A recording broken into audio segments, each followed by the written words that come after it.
જય જોહાર, જય આદિવાસી મિત્રો।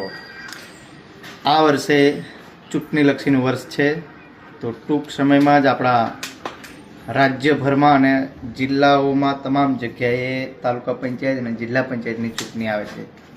આપણે 5 વર્ષ સુધી ઘણા લોકોએ આવેદન નિવેદન બધું કર્યું છે। કોઈને ફૂલ પગાર ના હોય તો કોઈ કરાર આધારિતવાળા હોય, નોકરી કરતા હોય, કોઈ નોકરી લેવા માટે કોઈને કોઈ રીતે દુઃખી થયેલા લોકો આવેદન નિવેદન કરતા જ રહે છે।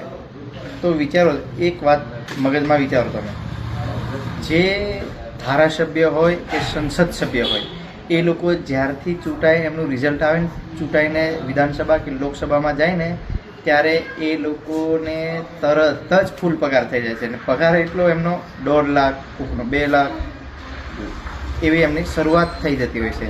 એમને એવું નથી, કોઈ સરકારેનો એવો રૂલ્સ પણ નથી કે એવું નહીં કે 5 વર્ષની જે ટર્મ આવે એ ટર્મમાં 1.5 વર્ષ સુધી ફિક્સમાં કે 2 વર્ષ સુધી ફિક્સમાં, પછી જ એમને 4 વર્ષ પછી કે 2.5 વર્ષ પછી એમને ફૂલ પગાર કરવાનો। જ્યારથી ચૂંટાઈને રિઝલ્ટ આવે બીજા દિવસથી એમને ફૂલ પગાર હોય છે। તો માત્ર ને માત્ર ગુજરાતના જેટલા પણ ગુજરાત સરકારના કર્મચારીઓ જે સરકાર માટે રાત દિવસ કામ કરતા હોય છે, કરાર આધારિતવાળા હોય કે ફિક્સ પગારવાળા હોય, કોઈ પણ ડિપાર્ટમેન્ટવાળા હોય, ત્યારે આ લોકોને એ પગાર લેવા માટે ખૂબ જ સંઘર્ષ કરવો પડતો હોય છે। અને 5 વર્ષ સુધી એ લોકોની આર્થિક પરિસ્થિતિ એના પરિવાર સાથે ઝઝૂમી રહેતા હોય છે।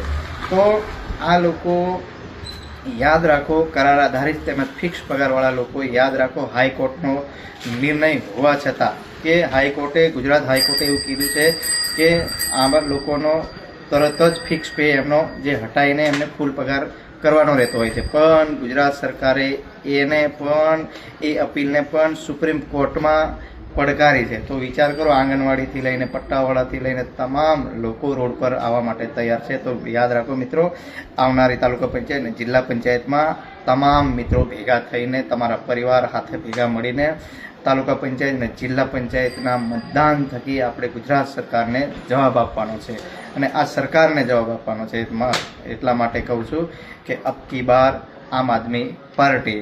અને હવે યુવા મિત્રો જાગો। જય જોહાર, જય આદિવાસી।